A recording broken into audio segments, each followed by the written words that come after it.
రేపు వచ్చేటువంటి స్థానిక సంస్థల ఎన్నికలైతే రాబోయే లక్షల 80,000 రూపాయలని ఈరోజు జరుగుతుంది. మన ప్రభుత్వం ఇచ్చినటువంటి గొప్ప భాగ్యం. Thank you sir.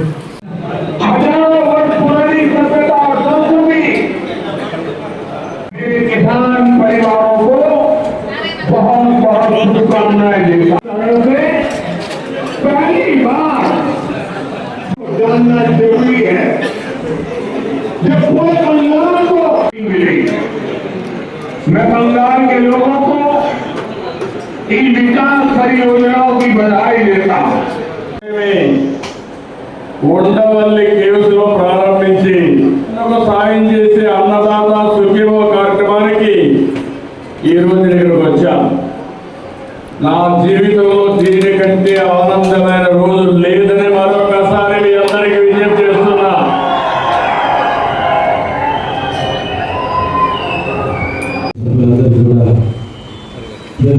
ధన్యవాదాలు తెలియజేస్తూ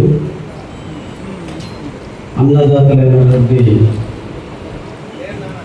రైతాంగానికి ప్రత్యేక ఆహ్వానం అందిస్తూ స్టేజ్ మీద ఆశీర్వైనటువంటి మిత్రులందరికీ, ప్రభుత్వ అధికారులందరికీ స్వాగతాన్ని తెలియజేస్తూ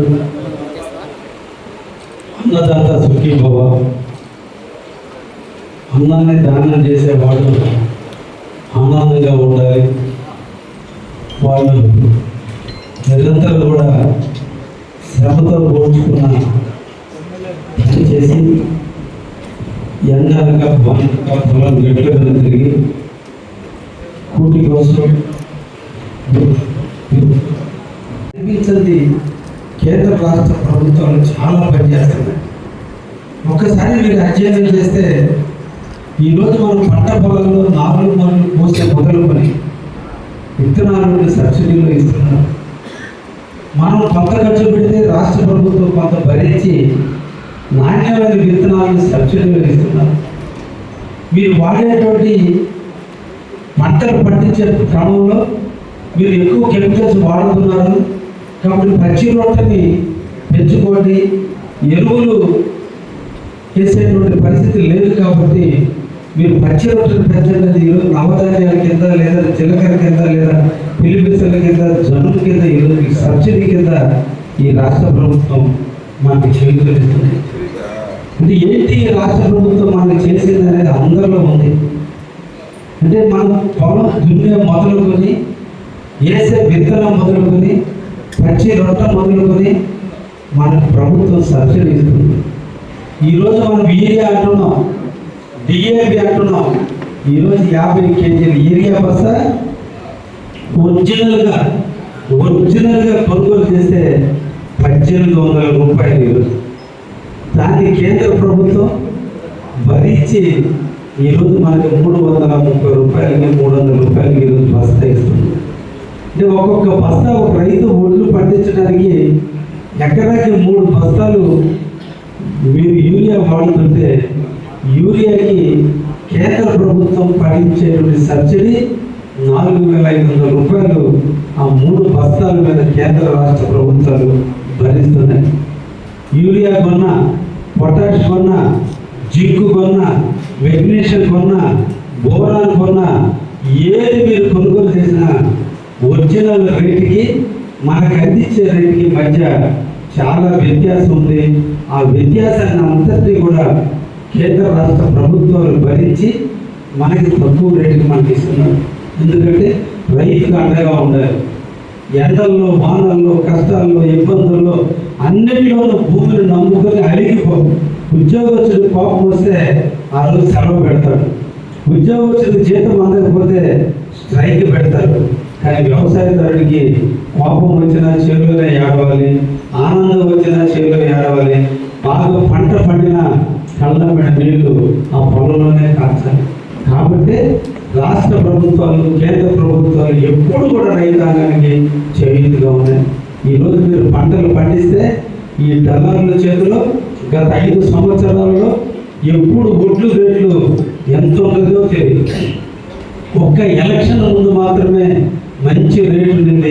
సీఎంఆర్ కింద కాకుండా డైరెక్ట్గా రైతులు అమ్ముకోగలిగారు. ఎందుకంటే అది ఎలక్షన్ టైం కాబట్టి ఆ ప్రభుత్వానికి చెడ్డ పేరు వస్తుందని ఆ రోజు అన్ని డోర్లు ఓపెన్ చేస్తే మంచి రేటు వచ్చింది. కానీ అంతకుముందు 4 సంవత్సరాలు చూస్తే నాకు తెలిసి అల్లూరు అంటే పంటల అల్లూరు అని పేరు. కారణం ఏంటంటే అల్లూరు డెల్టా ఎన్నిసార్లు నేను ఇచ్చిన పంటలు పండించే పరిస్థితి ఉండేది. కానీ నేను ఎమ్మెల్యే దానికి 2 సంవత్సరాల ముందు చూస్తే అల్లూరు ప్రజలు పంటలు వేయడానికి ముందుకు రాల. కారణం మనం పండించినటువంటి పంటకి గిట్టుబాటు జరగలేదు. మనం పండించిన పంట అంతా రైస్ మిల్లుల పాలవుతుంది. ఒక్కొక్క బస్తాకి 10 కేజీలు 12 కేజీలు తరుగు కింద తీసుకున్నారు. కాబట్టి మనం ఎందుకు పండించడం అని చెప్పి అల్లూరు మండలం మొత్తం బైకట్ చేసి పంటలు పండించినటువంటి పరిస్థితి వచ్చింది. ఇలా అందరూ కూడా అన్నదాతలు కన్నెర చేస్తే ఈ దేశం ఏమైపోవాలి. అందుకని మన ముఖ్యమంత్రి శ్రీ నారా చంద్రబాబు నాయుడు గారు ఈరోజు సీఎంఆర్ కింద వితిన్ 48 అవర్స్లో మీ అందరి అకౌంట్లో డబ్బులు పడ్డాయి. ఈరోజు సీఎంఆర్ కింద మన జిల్లా రబీకి ఖరీఫ్కి మధ్యలో ఉంటే ఉన్న టార్గెట్ అయిపోయినప్పుడు కూడా ఈ జిల్లాలో ఉండే మంత్రులు మొదలుకొని ఎమ్మెల్యేల దాకా మేమందరూ కూడా ముఖ్యమంత్రి గారి దృష్టికి తీసుకెళ్ళినప్పుడు ఈ జిల్లాలో 2 లక్షల టన్నులు కొనుగోలు జరిగి ఈరోజు అదనంగా పర్మిషన్ ఇస్తే నిన్న రోజున సీఎంఆర్ కింద మనం యథేచ్ఛగా బొట్లు అమ్ముకోగలిగాం. దళాల కింద అమ్ముకునే పరిస్థితి లేకుండా చేసుకోగలిగాం. వీలైనంత వరకు 90% రైతులకి ఎక్కడ ఇబ్బందులు లేకుండా కూడా బ్యాంకుల్లో డబ్బులు పెట్టాయి. కాబట్టి ఈ రోజున పుట్టి ఈ రోజు రేటు 27,000 నుంచి 30,000 రూపాయల దాకా ఈరోజు వచ్చింది. అంటే ఈ రాష్ట్ర ప్రభుత్వం పచ్చి రొట్టె మొదలుకొని విత్తనాలు మొదలుకొని సీఎంఆర్ బొడ్లు కొనుక్కునే మొదలుకొని ప్రతి దాంట్లో సబ్సిడీ ఇచ్చి రైతాంగాన్ని ఆదుకుంటూ ఇంకా కొంత ఆదుకోవాలని ఉద్దేశంతో ఈ రోజున అన్నదాత సుఖీభావ కింద ఈరోజు మనకి 20,000 రూపాయలు ఇవ్వడం జరుగుతుంది. ఈరోజు ట్రాక్టర్ల పనిముట్లు, స్ప్రేయర్స్, మీరు ఏది కావాలంటే అవన్నీ సబ్సిడీ కింద ఈరోజు ప్రభుత్వాలు అందిస్తున్నాయి. విద్యుత్ సేద్యం చేసుకుంటారంటే స్ప్రింక్లర్స్ కింద మళ్ళీ గత 5 సంవత్సరాలు లేకపోతే మళ్ళీ ఈరోజు స్టార్ట్ అయింది. స్ప్రింక్లర్స్ కావచ్చు, లేదంటే డ్రిప్ ఇరిగేషన్ కానీ ఈరోజు మళ్ళీ 90% సబ్సిడీ, మహిళలకైతే 100% సబ్సిడీ ఇచ్చి మళ్ళీ ఎక్కడైతే ఏర్చలు వేసుకునే వాళ్ళు కావచ్చు, లేదంటే చామగడ్డలు వేసుకునే వాళ్ళు ఎక్కడైతే ఇసుకపర నేలలు ఉన్నాయో అక్కడ విద్యుత్ సేద్యం చేసుకోవడానికి వాళ్ళందరూ కూడా ఈరోజు మళ్ళీ ఈ రాష్ట్ర ప్రభుత్వం ఈ మంచి ప్రభుత్వం వచ్చిన తర్వాత మళ్ళీ సబ్సిడీ కింద ఈరోజు ఇవ్వడం జరుగుతుంది.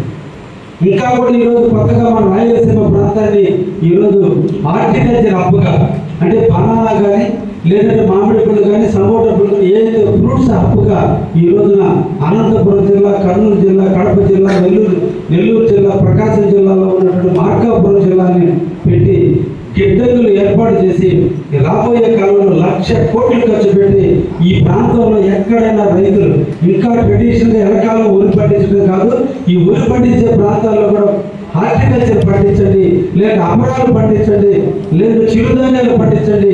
దీనికంటే ఇన్కమ్ వచ్చే విధంగా ఈరోజు ప్రభుత్వమే ముందుకు వచ్చి అన్ని రకాల సబ్సిడీలు ఇచ్చి భవిష్యత్తులో కూడా ఒక్కొక్క ప్రాంతాన్ని ఒక్కొక్క హబ్బుగా ఏర్పాటు చేయడం కొరకు ముందు చూపున్నటువంటి మన రాష్ట్ర ముఖ్యమంత్రి శ్రీ నారా చంద్రబాబు నాయుడు గారు ఈరోజు రాయలసీమను ఒక హబ్బుగా ఏర్పాటు చేసి హార్టికల్చర్ డెవలప్ చేయబోతున్నారు.